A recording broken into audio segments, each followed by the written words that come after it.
Le téléphone a sonné à 9 heures du matin, rompant le silence de mon petit bureau encombré. J'ai hésité un instant avant de décrocher, le cœur déjà lourd de pressentiments. Laura Lopez, détective privé, ai-je dit, tentant de garder ma voix neutre. À l'autre bout du fil, une voix tremblante s'est présentée. « Bonjour, je m'appelle Julien Martin. J'ai besoin de votre aide. » Avant de continuer, abonnez-vous à la chaîne et donnez-lui le like. Et si vous voulez enquêter sur une trahison ou la surmonter, connaissez les matériaux que je recommande. Le lien est dans le premier commentaire fixé. Julien était le mari de Claire, une femme que je n'avais jamais rencontrée mais qui, à ce moment-là, était déjà au centre d'une tempête que je n'avais pas encore pleinement comprise. Il m'a expliqué qu'il soupçonnait sa femme d'avoir une liaison avec un professeur de l'école de leur fils. Je l'ai vu sortir plusieurs fois, mais je n'ai jamais eu de preuves concrètes, a-t-il ajouté, sa voix empreinte d'angoisse. Je peux vous aider, monsieur Martin. Pouvez-vous me donner plus de détails, ai-je demandé, prenant des notes fiévreusement. Il a hésité, puis a finalement lâché, voici quelques photos que j'ai prises discrètement. Il a envoyé un fichier par email, et en le consultant, j'ai vu Claire, souriante, aux côtés d'un homme que je ne connaissais pas encore, mais qui devait être ce fameux professeur, Marc Dupont.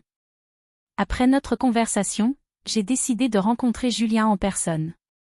Nous nous sommes retrouvés dans un café en fin d'après-midi. Il était visiblement nerveux, jouant avec sa tasse de café. « Vous pensez qu'elle me trompe vraiment ?» a-t-il demandé, la détresse palpable dans sa voix. Je ne veux pas y croire, mais il y a quelque chose chez elle qui a changé. Je vais t'enquêter, Julien. À partir de maintenant, je ferai de mon mieux pour découvrir la vérité, ai-je promis, ressentant un frisson d'anticipation mêlé d'appréhension. Les jours suivants, j'ai commencé à rassembler des informations sur Marc. Ses élèves le décrivaient comme un enseignant passionné, respecté par tous. Mais lors de mes entretiens, j'ai remarqué une atmosphère étrange, une tension sous-jacente dans le regard de certains élèves. Il est cool, mais il a un côté mystérieux, m'a confié une élève, son regard fuyant. On dirait qu'il a quelque chose à cacher. Je me suis demandé, que se passait-il réellement entre Marc et Claire ? Les pièces du puzzle s'annonçaient compliquées, et je savais que l'enquête ne faisait que commencer. Je m'assis dans l'arrière-salle de l'auditorium de l'école, le regard rivé sur le tableau. La réunion des parents d'élèves battait son plein, mais mon attention était ailleurs. À quelques rangées devant moi, Claire et Marc échangeaient des regards qui en disaient long. Leurs sourires échangés étaient subtils, mais dans le contexte de ma mission, ils prenaient une signification bien plus profonde. J'attrapai mon carnet et commençai à prendre des notes, même si je savais que ce que je voyais était déjà gravé dans ma mémoire. « Regardez-les » murmura une mère à ma droite, en désignant le duo. « Ils semblent si proches, non ?» Je hochai la tête, feignant de prêter attention à son commentaire. « Oui, très amicaux » répondis-je, tout en notant chaque détail. Marc faisait preuve d'un charisme qui ne laissait personne indifférent, et Claire, avec son allure élégante, semblait l'accrocher d'une manière qui dépassait le simple cadre scolaire.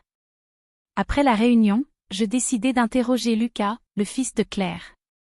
Je l'avais déjà vu traîner dans la cour de récréation, et je me doutais qu'il en savait plus qu'il ne le laissait paraître. Je le trouvai assis sur un banc, les écouteurs vissés aux oreilles, perdu dans ses pensées. « Salut Lucas » dis-je en m'approchant. « Est-ce que je peux te poser quelques questions au sujet de ton professeur, monsieur Dupont ?» Il leva les yeux, surpris. « Pourquoi ? Il a fait quelque chose de mal ? » Non, pas du tout. C'est juste que, tu sais, parfois les parents s'inquiètent pour leurs enfants. Il soupira et se mit à jouer avec son portable. Écoutez, j'ai entendu des trucs, des rumeurs. Des gens disent que ma mère sort avec lui. Et toi, qu'est-ce que tu en penses ? Demandai-je, essayant de capter son regard. Je n'aime pas Marc, avoua-t-il. Il ne devrait pas être avec ma mère. C'est juste, bizarre. Son ton était amer, trahissant une jalousie enfantine qui ne laissait aucun doute sur sa position. Je le remerciai et quittai le banc, la tête pleine de pensées. J'avais besoin de preuves concrètes et je savais que la meilleure façon de les obtenir serait de suivre Claire et Marc. Le café où ils se retrouvaient régulièrement était un petit établissement, éloigné du tumulte de l'école. Je pris ma voiture, le cœur battant d'anticipation et d'adrénaline. La route était paisible, mais chaque virage me rapprochait d'une vérité que je savais déstabilisante. Je me garai discrètement et observai l'entrée. À peine quelques minutes plus tard, je vis Claire entrer, suivie de près par Marc. Il ne se doutait pas qu'une ombre les suivait, prête à dévoiler leur secret. Je me suis installée dans ma voiture, garée à une distance suffisante du café où Claire et Marc avaient l'habitude de se rencontrer. Mon cœur battait la chamade, mon esprit en ébullition alors que je scrutais la scène. La lumière du soleil déclinait, créant des ombres qui dansaient sur les pavés. J'avais l'impression d'être une spectatrice silencieuse d'un drame dont je n'étais pas certaine de vouloir connaître l'issue. Et puis, je les ai vus. Claire, rayonnante dans sa robe d'été, éclipsait tous les autres clients, et Marc, avec son air sûr de lui, semblait tout aussi charmant. Ils se sont installés à une table en terrasse, leur rire résonnant comme une mélodie douce amère. Je sortis mon carnet, prête à prendre des notes, mais c'est lorsque j'ai tendu l'oreille que j'ai entendu des bribes de leur conversation. Je ne sais pas combien de temps nous pourrons continuer ainsi, Marc, dit Claire, une lueur d'inquiétude dans ses yeux. Ne t'inquiète pas, Claire. Chaque moment que nous passons ensemble en vaut la peine, répondit-il, prenant sa main dans la sienne. Cet simple geste, ce contact, me fit frissonner. Il y avait une passion palpable entre eux, un lien que je ne pouvais ignorer. Mais derrière cette façade de bonheur, j'étais assaillie par une question, est-ce que Marc ressentait vraiment quelque chose de profond pour elle? Tu sais, j'ai l'impression que Lucas commence à se douter de quelque chose, poursuivit Claire, sa voix tremblante. Laisse-le. Ce qui compte, c'est nous. Nous ne pouvons pas laisser les autres nous séparer, murmura Marc, un éclat d'égoïsme dans son regard. Je me sentais comme une intruse dans leur monde, mais j'étais déterminée à comprendre la vérité. Mon instinct me disait que l'amour n'était pas aussi simple que ce qu'il voulait croire. Plus j'écoutais, plus je réalisais que Claire était amoureuse, mais Marc semblait jouer un jeu. La tension montait en moi, une frustration mêlée de compassion. Je savais que je devais confronter Claire, mais à quel prix? Je quittai mon poste d'observation, le cœur lourd, prête à briser le silence qui entourait leur liaison. Lorsque je la rencontrai, son regard se perdit dans le vide, comme si elle savait déjà ce que j'allais dire. Claire, nous devons parler. Je tenais fermement le téléphone dans ma main, le cœur battant. Les messages compromettants que j'avais découverts sur le portable de Claire résonnaient encore dans ma tête. Chaque mot, chaque emoji, chaque rendez-vous caché était une pièce du puzzle de leur liaison. Je me sentais comme une intruse, mais en même temps, je savais que je faisais ce qu'il fallait. J'ai pris une grande inspiration et décidé de confronter Marc. Lorsque je suis arrivée à l'école, je l'ai trouvé dans sa salle de classe, entouré d'élèves qui semblaient suspendus à ses lèvres. Je me suis raclé la gorge, attirant son attention. Une fois les élèves sortis, je me suis avancée vers lui, l'angoisse me nouant l'estomac. « Marc, nous devons parler, » dis-je, ma voix trahissant une certaine détermination. Il leva les yeux, surpris. « Laura? Que se passe-t-il » Je sortis mon téléphone, lui montrant les messages. « Je sais ce qui se passe entre vous et Claire. » Son visage blêmit.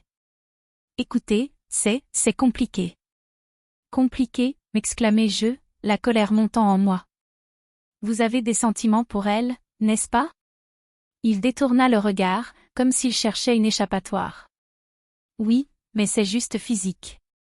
Je n'ai pas l'intention de détruire sa famille. »« Et vous pensez que ça justifie ce que vous faites ?» demandai-je, la voix tremblante. Marc se leva, commençant à faire les 100 pas, « Je ne peux pas vous expliquer, Laura. Ce n'est pas aussi simple que vous le pensez. » Je l'interrompis. « Mais c'est exactement ce que vous devez faire. Vous devez comprendre que vos actes ont des conséquences. Claire a un mari, un fils. Vous n'êtes pas seulement en train de jouer avec des sentiments, vous êtes en train de détruire des vies. » Il s'arrêta, son regard se durcissant. « Que comptez-vous faire avec ces informations ?» Je pris un instant, pesant mes mots. « Je vais les utiliser pour aider Claire et son mari. Ils méritent de savoir la vérité. » Marc me fixa intensément. « Vous ne pouvez pas faire ça, Laura. Je lui répondis avec fermeté. Je ferai ce qui est juste. Vous avez eu votre chance. Maintenant, il est temps de faire face à vos responsabilités. Je sortis de la salle avec une détermination renouvelée. Cette affaire devenait de plus en plus complexe, mais je savais que je devais avancer, pour le bien de tous ceux impliqués. Je me suis assise sur un banc dans le parc, les feuilles d'automne crissant sous mes pieds à chaque mouvement. Lucas, l'élève qui avait tant de choses à dire, était devant moi, le regard sombre. Je pouvais sentir la tension dans l'air, une colère refoulée qui avait besoin d'être exprimée. « Laura, je te déteste », a-t-il commencé, sa voix brisée. « Je déteste Marc. Il a pris ma mère. » Ces mots étaient chargés de douleur. Je ne savais pas quoi répondre, alors je l'ai simplement écouté. « Tu sais, je l'avais remarqué », ai-je dit doucement. « Mais pourquoi détester quelqu'un que tu ne connais pas vraiment ?» Il a plongé ses yeux dans les miens, la colère se mêlant à la tristesse. « Parce qu'il est toujours là, à la maison, à sourire, comme si tout allait bien. Mais il ne sait pas ce que ça fait, de voir ma mère changer, de l'entendre parler de lui à la maison. » Je pouvais percevoir la profondeur de ses émotions. « Tu penses qu'elle l'aime ?» ai-je demandé, cherchant à creuser davantage. « Je ne sais pas. Mais elle rit avec lui, et elle ne rit plus avec moi. » Sa voix se brisait, et je pouvais voir les larmes dans ses yeux. « Je suis sûre qu'il lui donne de l'argent. Elle a des dettes, tu sais. » Cela a éveillé ma curiosité. Je devais en savoir plus. En continuant mon enquête, je découvrais que Claire avait en effet des problèmes financiers. Marc l'aidait, mais à quel prix? Les jours passaient et je n'avais pas encore confronté Claire et Marc ensemble. Je savais que la confrontation serait explosive. Je devais être prudente, choisir le bon moment. Finalement, je les ai réunis dans une salle de classe, là où tant de secrets avaient été échangés. J'avais les preuves de leur adultère, des messages, des photos, tout ce dont j'avais besoin pour dévoiler la vérité. « Claire, Marc, ai-je commencé, ma voix ferme. Il est temps que vous sachiez que vos actions ont des conséquences. » Je pouvais sentir la tension palpable dans l'air, chaque regard échangé entre eux révélant la trahison et la peur. Je me tenais dans la salle des professeurs, le cœur battant la chamade, alors que la vérité éclatait enfin sous le poids des preuves que j'avais réunies. Marc, pâle comme un linge, était acculé. Le bruit des murmures des élèves et des enseignants résonnait autour de nous, comme un écho de la trahison qui avait eu lieu. J'avais témoigné contre lui, et sa suspension était désormais inévitable. « Tu n'aurais jamais dû faire ça, Laura, » murmura-t-il, sa voix tremblante trahissant sa colère. « Tu as brisé ma carrière pour une rumeur. Qu'est-ce qui te fait croire que tu es la justice ici? » « Ce n'est pas une rumeur, Marc, » répondis-je, la voix ferme. « C'est la vérité. Et il est temps que tu en fasses face. Claire et Lucas méritent mieux que tes mensonges. » Il détourna le regard, incapable de soutenir ma détermination. Je pouvais voir dans ses yeux qu'il savait qu'il avait perdu. La pièce était devenue silencieuse, chaque regard fixé sur nous, attendant la suite des événements. Après ce moment décisif, je sortis de l'école et me diriguai vers le café où Claire et Marc s'étaient souvent rencontrés. Je savais que Claire devait faire face à son mari, et je voulais être là pour elle, pour l'aider à prendre la bonne décision. Quand je l'aperçus, assise seule à une table, je m'approchai. « Claire, » dis-je doucement. « Tu es prête à parler à ton mari ?» Elle leva les yeux, des larmes au coin, mais sa détermination était palpable. « Oui, je dois lui dire que c'est fini. J'ai été lâche jusqu'à présent, mais je ne peux plus vivre dans ce mensonge. »« Tu es forte, Claire, » lui dis-je en prenant sa main. « Tu peux le faire. Il mérite de savoir la vérité, tout comme Lucas. » Elle hocha la tête, une lueur de courage dans son regard. « Merci, Laura. Je ne sais pas ce que j'aurais fait sans ton aide. » Alors que nous sortions ensemble, je réalisai que j'avais enfin trouvé un sens à mon travail.